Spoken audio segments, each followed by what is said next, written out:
So, nung nag-walk out po sila, ano sabi nila? Nautakan ang majority, na gamit ang rules ng minority. Ang sabi nila, master ang play ni Senator Tito Soto dahil alam niya yung rules.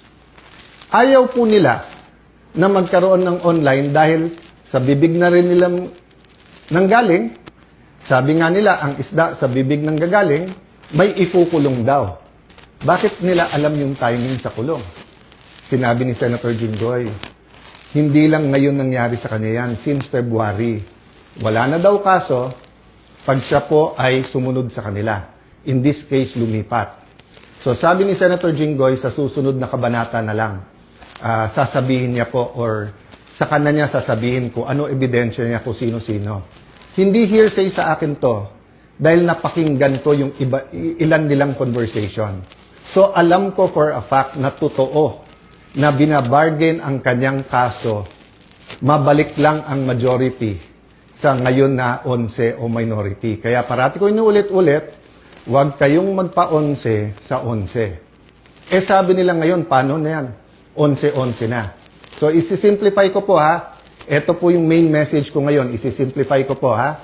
Main message na nakaugnay sa truth. Truth. Nag-walk out sila dahil ayaw po nila na makaboto yung ilan naming mga kasama. Yun po, sa kanila mismo nanggaling yon. Objective ng walkout nila, sila ang maging majority. So ngayon naman po na walang quorum at walang session yesterday and today, may kasamang mga protesta yon. Protest against a puppet Senate na gusto nila. But it is also a parliamentary tool to ensure na tuloy ang Blue Ribbon hearing sa Thursday. Ulitin ko po ha, ginamit nila yung parliamentary tool na walk out para po hindi matuloy ang pag-change ng rules. So ngayon po ang majority, ginagamit din po ang rules sa tama, morally, legally, to ensure na hindi agawin ang mga committees para po matuloy ang hearing ng Blue Ribbon sa Thursday at ang iba't iba pang mga importanteng hearing sa bawat committee. Yes, you heard me right.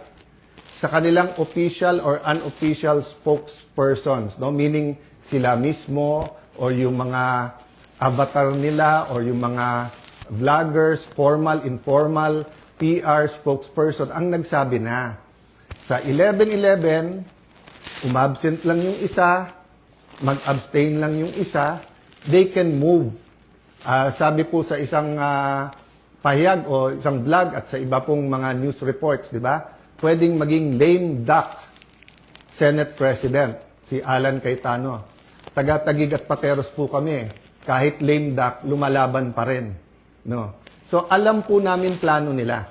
Ang plano nila, abangan, tanggalin ang mga committee sa legitimate majority. Why do I say legitimate majority? In a completely independent Senate, 13 is 13.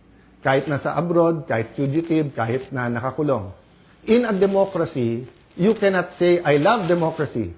Tapos pag minority ka, gusto mo, ikaw masunod. Pag minority ka, you have a moral influence to try to influence the majority. But you cannot supplant your decision for the decision of the majority. We have the majority.